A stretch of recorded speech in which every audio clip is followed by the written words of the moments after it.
I'm Lauren. And I'm Callie. And welcome to the Book Common Room podcast.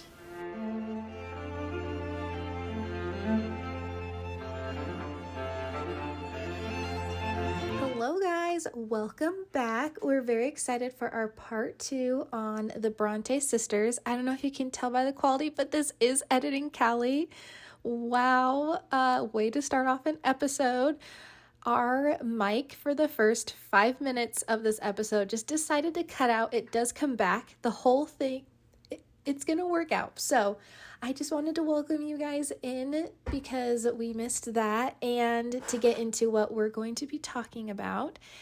So for this episode, we wanted to talk about who Charlotte Brontë was and a little bit about her family.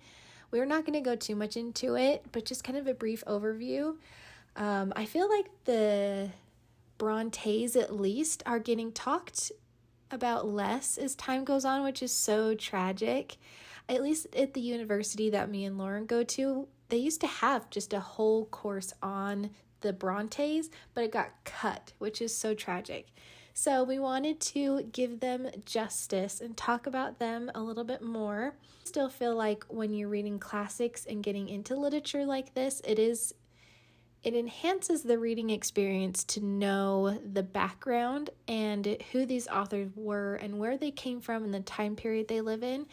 It's not essential necessarily to reading books, but I do feel like it does enhance the reading.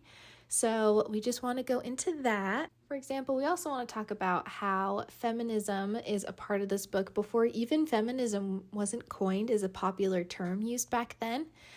However, this is still a feminist book that is used today and is still relevant for today and everything that's going on, and that is an aspect of why classics are still so important, not just because they're written well, but they still have important impact for what's going on today. And the reason we want to talk about Jane Eyre specifically, not just because we love it, but also because Charlotte was the one who was really able to live long enough for her novel to become popular. Unfortunately, the others all did die early and tragically, which is very important in retrospect when looking back at this book. And I don't know if this is just us as who we are, but we both find all of this information so fascinating. And if you do too, then this is the episode for you. I'm going to talk a little bit more philosophical, but there is going to be some historical, which I think is so cool. One reason I find it important to talk about Charlotte's family is because family was very important for the sisters. You will see there's going to be a trend in the sisters. They tend to leave home, but they all come back to the moors. There's something about the moors that they're always drawn back to, but it's also a family unit.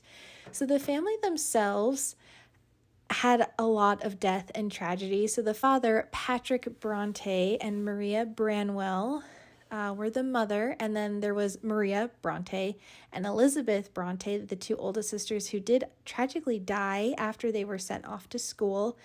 And then they had their son Patrick, who was a troubled fella. Patrick was known as Branwell, so Maria's maiden name in life. Then we had our famous Charlotte, Emily, and Anne. They were very poor in life. Patrick was sent off. He was a clerk. He got sent off to the moors, and they were just expected to survive out there. At the time, the moors was not something that was desired to be lived in. The Brontës definitely made the moors popular today, but at the time, no one wanted to live there. People always got sick. It was just very gray. But that's where they grew up. That's where they loved to live their life. In spite of their poor situations, living, and money, education is very important to Patrick the father. He wanted his sons and his daughters to equally have the same chance for an education.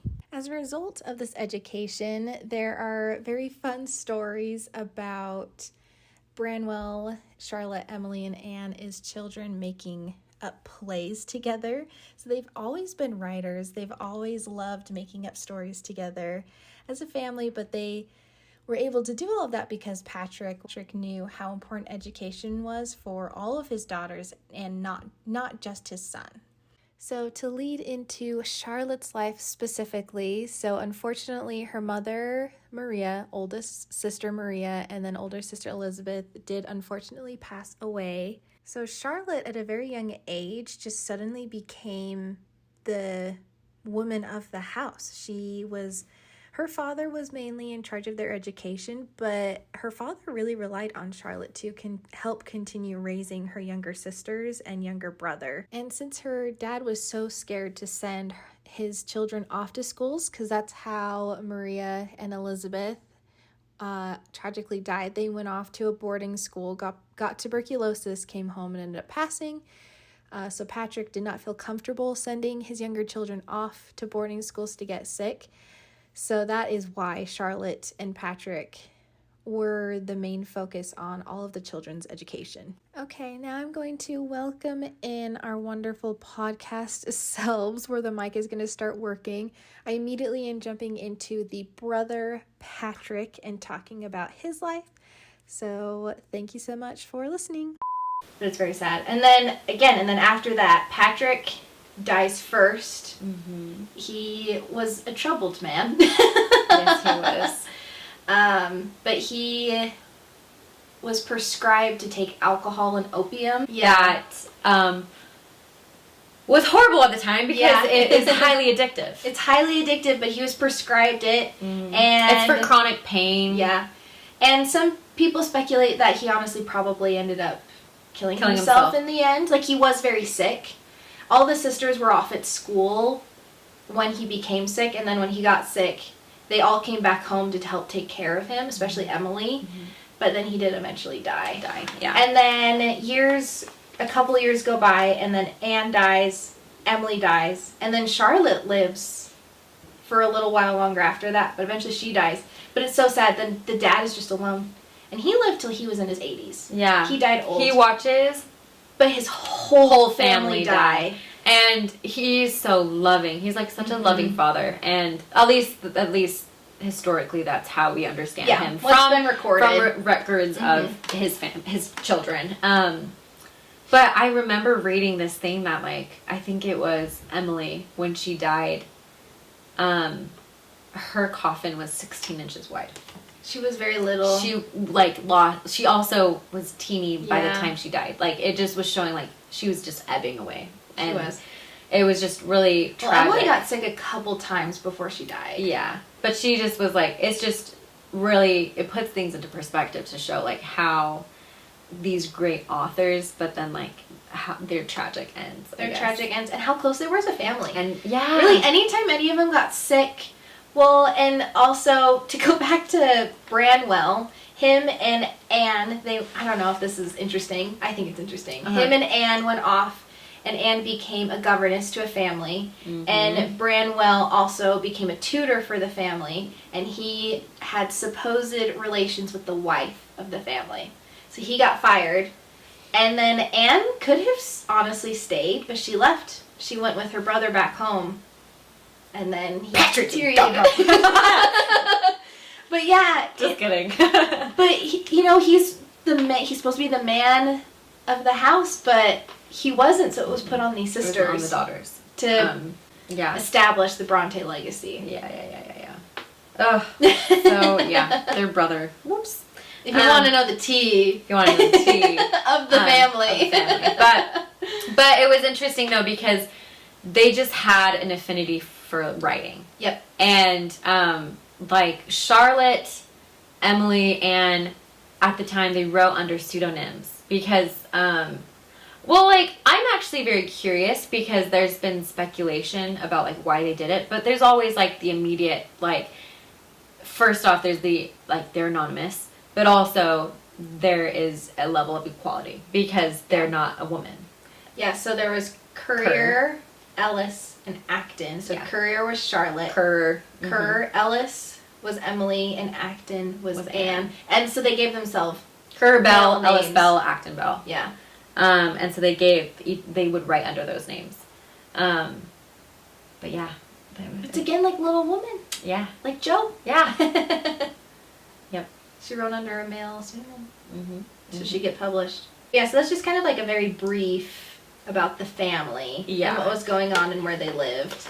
But I also think it's important to know that the amount of schooling that they all had. Yeah. Because there was tutoring at home, but Charlotte and Emily and Anne, they all went off to various different schools. Mm-hmm. And Charlotte was offered a teaching position at this very, Yeah. like, high-leveled German school because they wanted to elevate their language skills. That's right, It was French, yeah. I remember hearing German, about this. and I think Italian. But she turned it down, and they all went back home to the Moors. This Mhm. always happens. They'll go off to school for a couple of years. Come Emily back. will usually get sick. But Charlotte was she loved being social. She loved talking to people. They always come back to the Moors.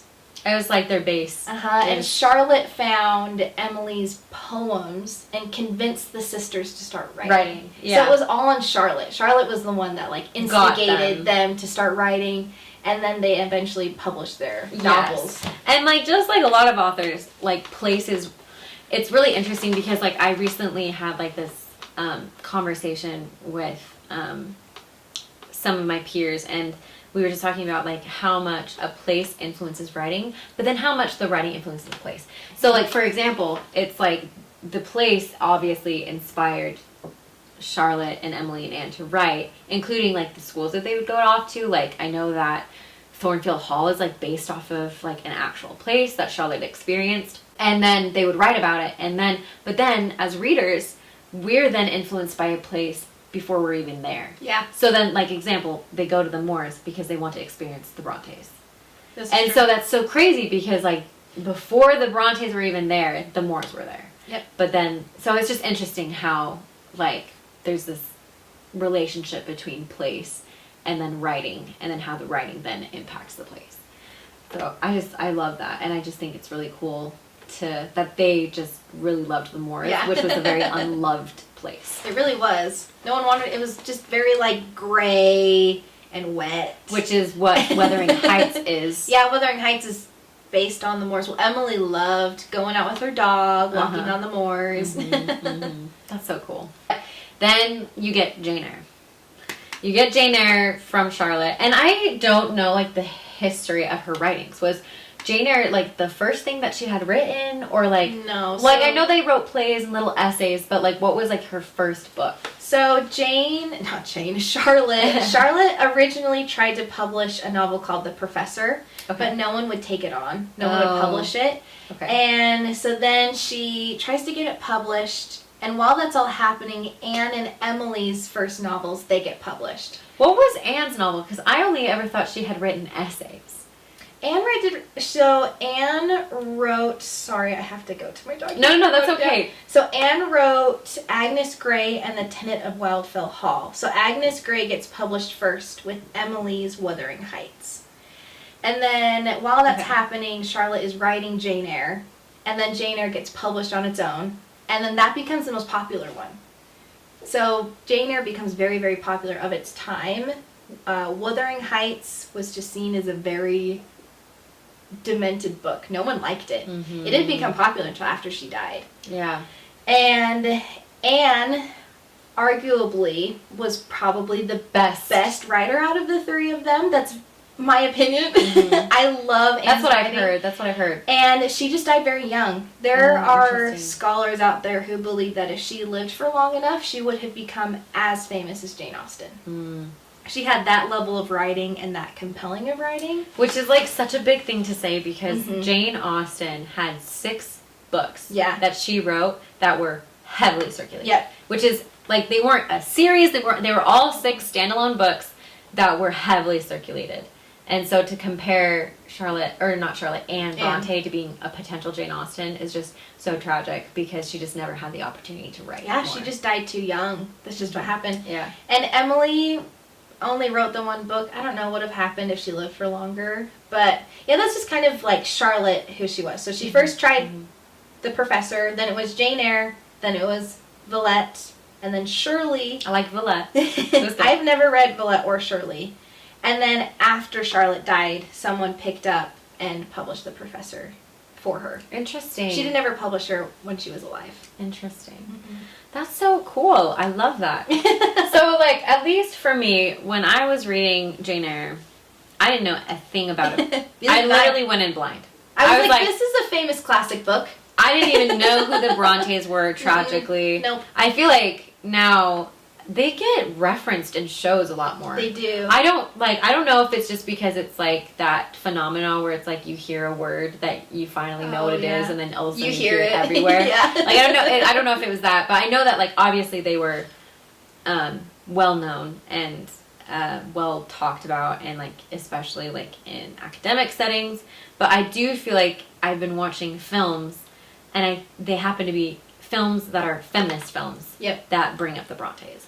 And so the interesting thing, I was like looking into this because I'm always intrigued to hear about like when words were like used and circulated. And the term feminism is like a French word, and it was first coined in like 1937, which was pre-publication of Jane Eyre. Mm-hmm. Jane Eyre was published 10 years later.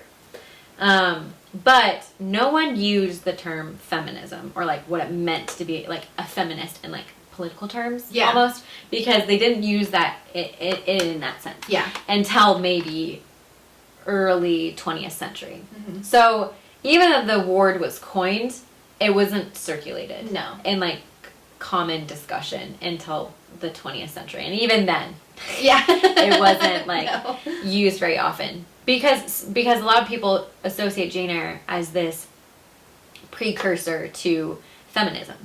Because you get this woman who finds her own happiness, makes her own happiness, and is independent.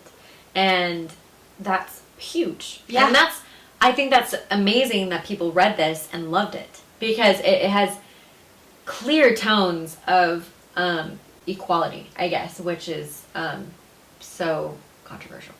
I know. I feel like that was one of the major themes in the book is equality. That's what Jane wants, and that's what Rochester wanted. Someone, he wanted, and deep down, each of us want to like, I don't know, match with someone, and that's all that Jane and Rochester wanted. And I think it slid for audiences because it was like transcending everything, like about like I don't know, materialism and like whatever the political agendas are at the time. It was just like beyond our bodies, beyond our like mortal flesh, we are like equals. Yeah. And down to like the bare minimum, like we're just two spirits that are the same or like equal to each other. And so I was like, interesting, like it slid for those audiences, even though it was such a hard thing for like women to see being seen beyond property. And I don't want to get like too much on a soapbox because like I don't know, like I think most of us really do want equality, even though like I don't know, there's distinct aspects of being more feminist and then being more masculine. Like there's distinct differences, but like I don't know, like Jane Eyre definitely is like this precursor to a feminist movement because there is that theme of equality. 100%, and it's not disguise, that's the wrong word. When I think of Jane Eyre, people will think it's this romance between Jane and Rochester. That's what most people think about. Yeah. It's this book, two people that fall in love. Mm-hmm. But honestly, I feel like that's just a byproduct of the search for equality for them. Yeah. And I would classify Jane Eyre as a feminist book where they're wanting to find equality. And then they find love along the way, but I wouldn't put the love story as like the top. No. And I think that's what was most compelling for me as a reader. Is like, yes, I loved their love story. And yes, I loved how they would speak to each other. But like it is very clearly challenging Victorian notions of the time of femininity. Yep. But it slid. And so that to me it's like, I've like heard this before, and I don't know, this might be getting into the weeds of our like podcast conversation. But there was this thing I had like heard about. It was called I'm gonna not say it properly, but it was basically like controlled radicalism. I don't think that's the right term, but it's meaning like you can't get sudden change all at once. And so you have to do little things until it becomes something that actually can be changed. Yeah. So like that could be like politics, that could be even in the house. Like you, like, with how chores are handled, or like it could be down to the smallest scale, but it's basically like if you just go out on a table and start yelling things, people are just going to think you're crazy and they're not going to listen to what you say. Yeah. But if you are like slowly approaching a subject, it's like a simmering effect. Yeah. And so I feel like these women authors like Charlotte Brontë were doing that. They were like, it was not like it was disguising, but it's like, here's a love story that people want and it ends happy. But here are all the things that we get to talk about with regards to equality, which I think is so cool. And I don't know, like, I think of Mary Wollstonecraft. I don't know if I pronounce her last name right. I'm always like, I don't know, sometimes nervous that my professors will somehow find this podcast and be like, you nugget. Like, I said it wrong. Like, you are, yeah, I don't know. But whatever, Mary Wollstonecraft. And she is Mary Shelley's mom. Okay. And she was incredible. And I'm pretty sure, I don't know if it was, I think it was her. And there's we had Virginia Woolf. We had all these like amazing women who were writing fantastic things that were making it into like not just like frivolous women books, but being like conversed amongst both men and women. Yeah. And she had written this like, I think it was like the vindication of like women's rights or something like that. But basically she approached it this way. She's like, because if you just were blatantly like, women should go to school, like women should go to colleges, like if you just said that, it would be like, no. She was like, men don't want silly wives. Men want smart wives. Men want wives that can do this. Oh, tricky. And if you want a smart wife, you should let women go to college. And it's not like that was the exact context, but that was what she was doing with her writing. Yeah. That was the effect she was having. And so I think that is incredible. Yeah. Because like there were women that were writing at the time, but they were too passionate and they couldn't get it to be circulated in equal conversations. Yeah. But the thing is, like, I feel like Jane Eyre has been something that we've been reading for a long time because there's just so many layers to it in that way. So I'm done. I'm off my little soapbox now. No, I love that. I feel like that just enhances the story. Yeah. And again, I always relate back to when I read it as a 16-year-old, but I didn't get that when I read that the first time. I really only just got the romance part, and I thought everything else was just kind of fluffy and cool. Yeah. But then reading it as an older person and as an older woman and really understanding what it means to find equality and know who you are, then it becomes more. Yeah, for sure. And I understand what Charlotte was really trying to say. Yeah. Yeah. I love it so much. I know. Well, are there just any like specific examples from the book though that we could talk about that have that in there? Or is it just saying it's there? Like explicit moments, what do you mean? Sorry. Yeah, so like if we're talking about how Jane Eyre is a feminist book but like is there a moment where you really realize that that's what it was? Like a specific moment? Yes. I probably should. Okay, you guys, I need to read this book a lot of times. I need to read it more. Yeah. It's one of those books that I do want to sit with more because I don't know how complicated Charlotte Brontë meant this to even be. Like I don't know, you always get that, like, you know how people are always like, oh, look at the colors. Look at what they're doing here. And then like there's always that Why joke. was the curtain yellow? It's always like that joke where it's like, I bet you they just like red. Yeah. And so there are like moments where I'm like, sometimes I do think we can overthink an author is doing because we're just projecting our own like maybe even like wanting for it to be more than it may even be, which I feel like could be an argument. Yeah. But that for me felt like it was strongly feminist when she was like, I am a bird wanting to fly. Yep. And I was like, Charlotte. Charlotte. You know what you're doing here. Miss Eyre. Or not Miss Eyre, Miss Brontë. We're just gonna, I mean, they do kind of feel like the same person though. Yeah.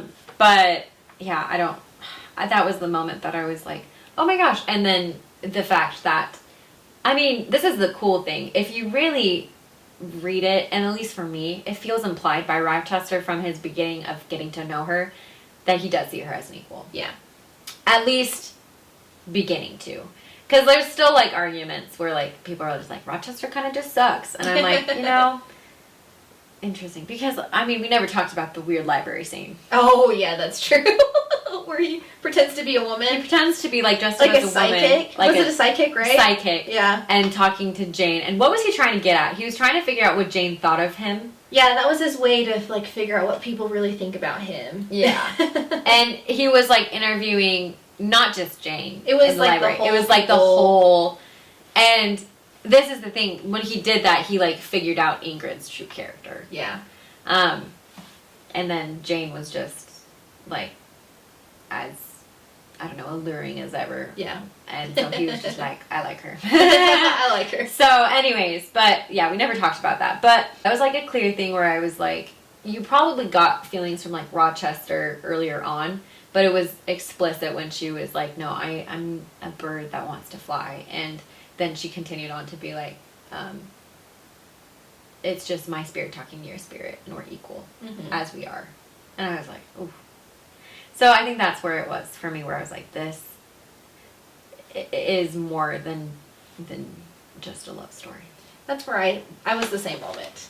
Where I got it. I was like, okay, well, that was this not... is what's going on. I know, it's like, you read that and I'm like, oh, what a proposal. What a proposal. Well, it wasn't even because of like how the proposal happened. It was just like the conversation that needed to be had in order for her to accept him. No, he did it in a weird way. He did do it in a weird way. Like, hypothetically, and then she thinks it was like someone else. But he's like, I'm gonna marry this other girl. And it's like, no, it's you. Anyways, so like, kind of bleeding from this topic of like where we felt that this book was doing more than just, I mean, this gothic romance. Is that it's multi-layered, this idea of that I'm a bird that wants to fly. Because, like, obviously, like, she's a woman and she wants her independence. But then, like, it starts drawing back to other things, like being trapped in the Red Room. Mm-hmm. And then we get Bertha Mason, who's an interesting character. Who was trapped in a room. She not only was she physically trapped, even if it was better, like, she was in a place that was, like, I mean, regulated, and she had someone that was, like, bringing her food. It wasn't like she was treated exactly like an animal, but she's still trapped. Yeah. But she also is mentally trapped. Mm-hmm. Like, the ailment they give her of this, like, you don't ever really understand what she has. They just say that she's demonic. But they're literally, like, maybe she was schizophrenic. Maybe she was bipolar. Like, things that we didn't understand in medicine, even like during Charlotte Bronte's time. But this woman was seen as crazy, and she was like literally trapped in her own body. And I mean, what did the man in that situation do? Rochester ran off. Yeah. And had a bunch of mistresses. Yep. And ended up getting one of them pregnant. Yep. Who Jane watched. Yep. Adele. Which maybe we should have talked about that in the timeline. Oh wait, no, did she get him pregnant? Did he get her pregnant? No, it wasn't him. No, it wasn't him. But scratch that. Back. But the mom was the mistress, though. Okay. Wait, hold on. Okay. So what did the man do? He ran away. Yeah. And had like a bunch of mistresses, and like one of them, she had Adele already. Yeah. Which is the ward that comes into play for Jane to come to Thornfield Hall and be the governess of. But hi guys, me again. Am I going to become the spreader of misinformation? Hopefully not. I decided not to edit that clip out because this fact is interesting. So it's never actually said in the book whether or not Rochester is or is not Adele's father. At first he thinks he is, and then there's a conversation he has later in the story with Adele where there's a chance where Rochester could not be her father, but he still feels like he has to take care of Adele to basically atone for his sins that he made. But it's still very ambiguous whether or not he's his dad. We don't actually know. I felt like that was important to clarify, but anyways, hopefully no more misinformation will happen in this episode at least. The reason he has Adele is because he was dating her mom. Yeah, he ran away. And he ran away. And so there's like such interesting things, multi-layered things that I would love, like, what I would give to like get into the mind of Charlotte to know what she was thinking when she was writing that, because like maybe she does is like, man, she was just a crazy lady. Yeah. But at the same time, like I feel like I may be pushing my own like thoughts of like what this could mean, but like there is some parallels between Bertha and Jane that are interesting. She was trapped in the Red Room. She was trapped in a Red Room, then she was trapped at this school that was horrible. Mm-hmm. And now arguably she's trapped as a governess. Yeah. She can't leave Thornfield and go off and learn about the world. No, because she doesn't have money. And she's made a commitment to Adele, but she's still trapped in that. Mm-hmm. She's not free to fly. Yeah. And so, being like a bird. And so I do feel like when she says that, at first you're like, oh, that's so sweet and tender. And then the more you read it, you're like, oh, like, there's more to this in like, trapped Victorian women at the time. Yeah. And so, yeah, I don't know. I think that's interesting. It is interesting. And I bet you there are still women today that find marriage to be like a trap. Yeah, or they're lured into a marriage that they don't think is going to be a trap and then ends up being that way. This is just another novel that today still has relevance. Especially in the sense of like gender roles and things like that. Like even like today, like I don't know, I feel like it's been a lot more challenged, which is like great, because like if you really are equals, doesn't matter if you're a stay-at-home dad or you're a stay-at-home mom. Yeah. Or like, can you both be working parents and like still have like a thriving family life? Yeah. So there's a lot I feel like to unpack there, but I think we're just getting at the fact that Jane Eyre can, like, you can have those conversations with Jane Eyre. Yeah, Jane Eyre starts the conversation. Mm-hmm. Yeah. Which is very important. Yeah, I love it. Coming out of that, is there anything else important to know that would enhance the reading experience? We talked a lot about gender roles and feminism. Yeah, I feel like family dynamic in the setting, but yeah, like I feel like if you're just reading for escapism, honestly, that's, I feel like in itself a fine way to read Jane Eyre, because I mean that's what we both did when we first read it. You kind of, I don't know, I do feel like it's important when you're reading books, kind of just take it as it comes. Yeah. But if it's something that has really impacted you, taking a look at the book through different lenses, like a feminist lens or a historical lens, always helpful. Yeah. Because then you read it and then you notice, like what we just said, like that quote takes on multiple meanings when you start seeing it with a more feminist lens. And I feel like that can help with any novel or classical novel that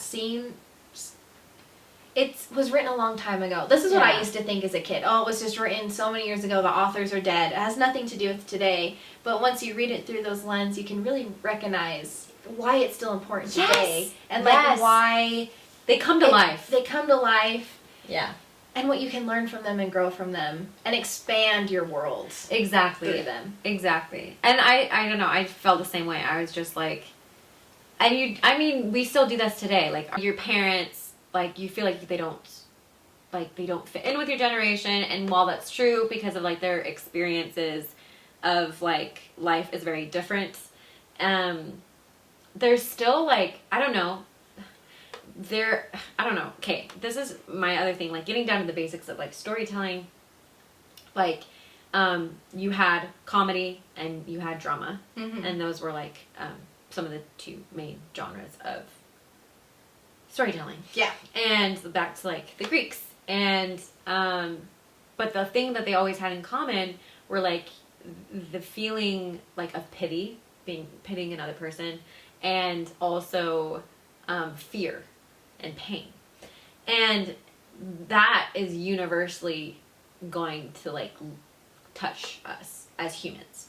And so there's just always going to be relevance to these stories, because even if it's told in a different way, they've been retold and retold for hundreds of years. Yeah. And so, like, Jane Eyre, while it's never been told in this way before, it's grappling with very human things that we still deal with today and is in literature far before Jane Eyre. That's why it's so important to read classical literature. Yeah. Is because humanity throughout all time has been grappling with not the exact same thing, but similar things. Yeah.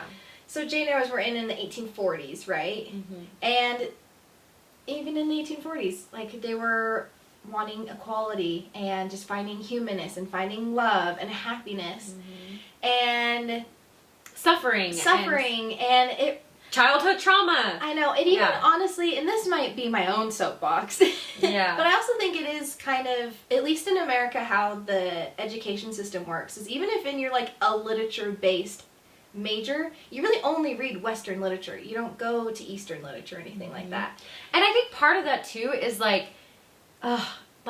it's such a language barrier thing. There's too, a language barrier because like the translation isn't going to be the same. Which I mean is the same with like German literature, French literature, Italian. But like I took a world lit class, all Western literature. There wasn't a single Eastern literature like piece that we ever got, which I felt like I was missing out on. Which is so tragic, because one reason I love the major that I was in versus just English was I literally went all over the world. Yeah.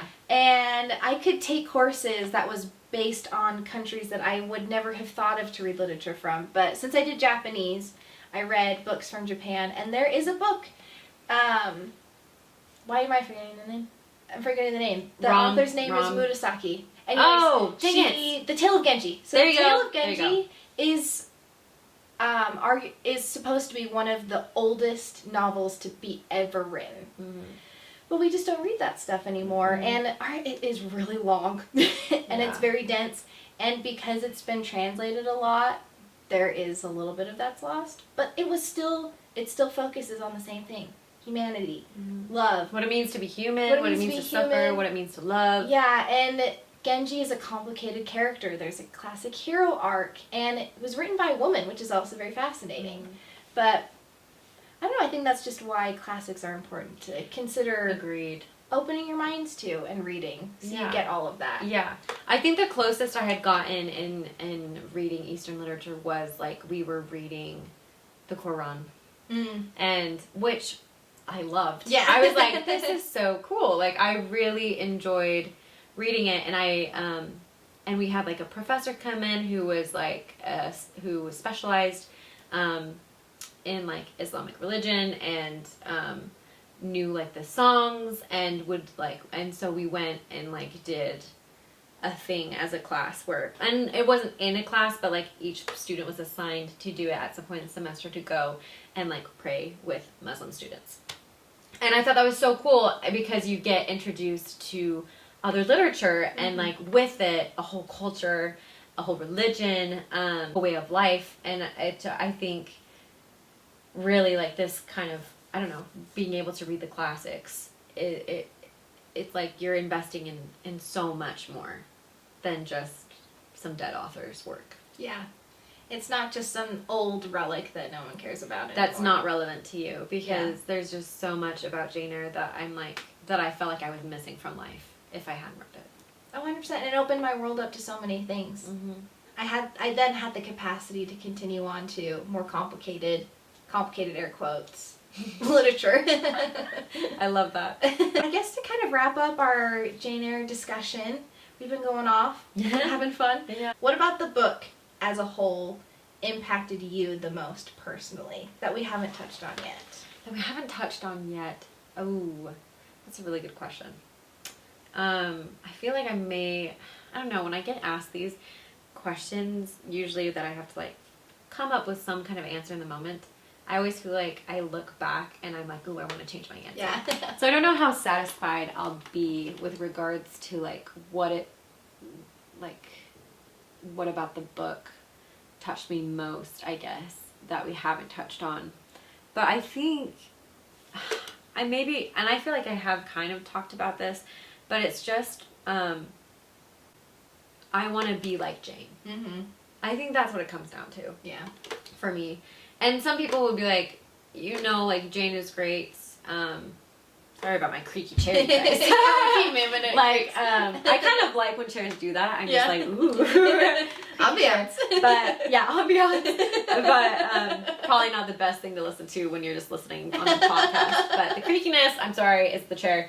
I think it just comes down to the fact that I honestly love Jane so much. Like, it makes me kind of, like, emotional. Like, I just love her so much, and she's just become, like, a real person, even though she's not real. Yeah. Which is the bummer. Like, Jane is so cool. And but the thing is, I just love her so much, and I want to be like her. I think I read Jane Eyre, and I was like, wow, she has a lot of qualities that I don't have. Because at the time I first read it, and I still am like this. I still feel like I'm a very vain, I don't know, materialistic person. And I know we all are, and I don't think there's necessarily like super bad about that. Like, I mean, it's okay to enjoy material things. Like, yeah. It's totally fine. This whole outfit I'm wearing right now, I'm very proud of curating it. Oh, I think it's so cute. I don't spend enough time on my outfits. Like, if we put together... Oh, you're so sweet. But I am, like, I do, like, I don't know. I'm like a little hobbit. Yeah. I like my home. I like my snacks. I like, I don't know. I like things. Yeah. But I read Jane Eyre, and I just found, like, so much admiration in a person who has qualities I was entirely without. Like, I was just like, wow, Jane is everything I'm not, but I want to be. Mm-hmm. And so I think that's why Jane Eyre is still something that I keep coming back to. Because I feel like I always gravitate towards a person like that.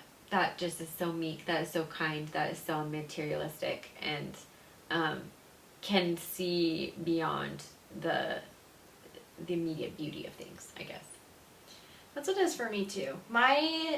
What impacts me the most, that always stands out to me, is just how devout Jane is to everything she sets her mind to, and how okay she is in the end with, like, her reality and who she is. Like, she doesn't care that she's plain. Yeah. She doesn't care about any of that. And I guess it's similar to you, but I strive to be like that. Like, I strive to be okay with just me. And all parts of it. Yeah. And this could be a whole podcast in itself. I love that about how you feel with Jane. Because everything with our world today is like, you should change these things about yourself. Or you're not... Like, I don't know. You're just not enough. Yeah. And Jane, I mean, there probably was some insecurities in her childhood when you read about, like, the trauma she's kind of going through with her horrible cousins and... Yeah. But she finds herself to be enough, which I think is a lesson we've never learned. And she's okay to... she knows she's enough, but also on her own. She doesn't need someone else to make her who she is. But also, I honestly kind of love that she is religious. And then she does rely on this, like, higher power to then help her find who she is, too. And even if you're not religious yourself who's listening to this, I still think it's cool that she's devout to something that's helped her become who she is, that's not physical or mortal, which again is like very religious terms, but it becomes more than just the things that, like this, I got this computer a couple weeks ago. I love it. I spent a lot of money on it, but in 10 years it's going to be broken and I'm going to have to throw it away. But she found things that are more important that are going to last forever. I love that. And also, it's so interesting, but like that part in the book where she goes off about nature.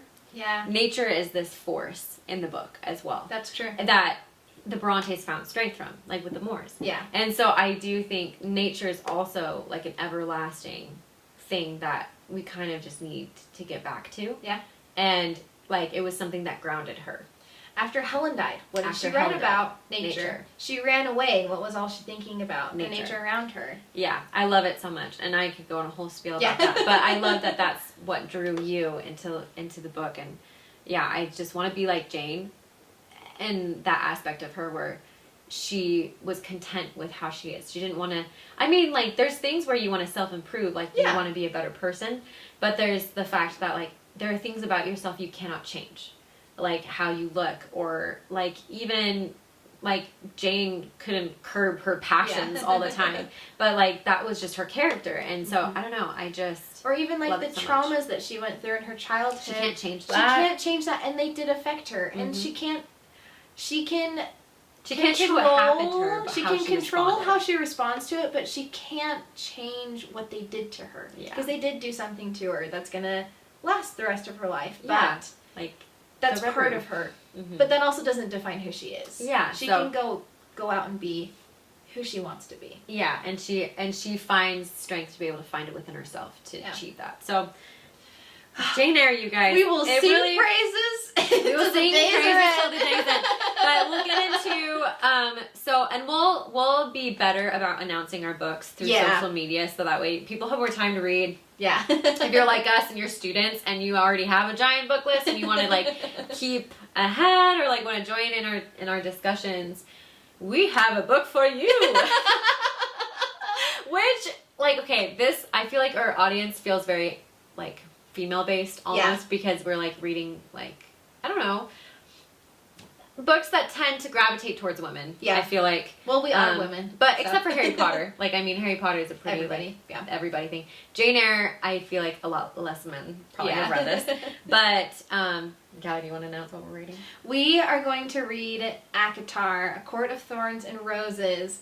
So Not the whole series. Not the whole series. Which people are like, why? But it's like, well, So if you read the whole series in a month, way to go. So our plan for this podcast is, again, we want to do like a whole range of different books. Mm-hmm. So we started with Harry Potter, and we're going to do classics, but we still want to do things that are relevant today, that are popular. Really published, Why are they popular? Yeah, why are they popular? And it's kind of a thing between at least me and Lauren since high school. I've been kind of a Sarah J. Maas hater since high school. Yes. I tried. I'm sorry. Hey, no, it's okay. I'm apologizing.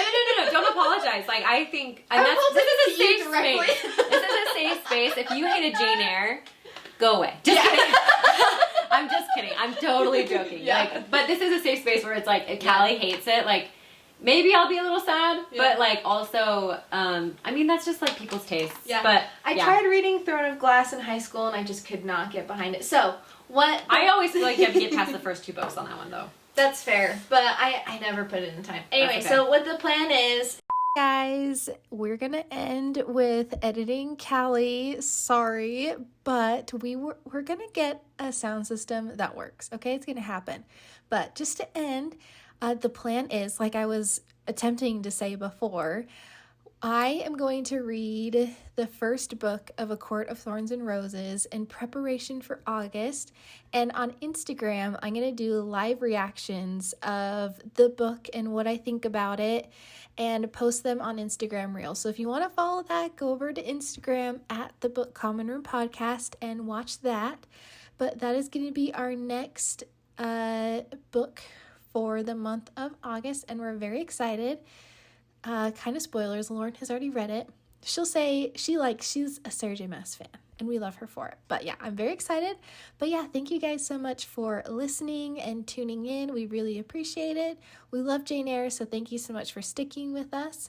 But we are so excited to see you guys in the next one to talk about A Court of Thorns and Roses. Bye!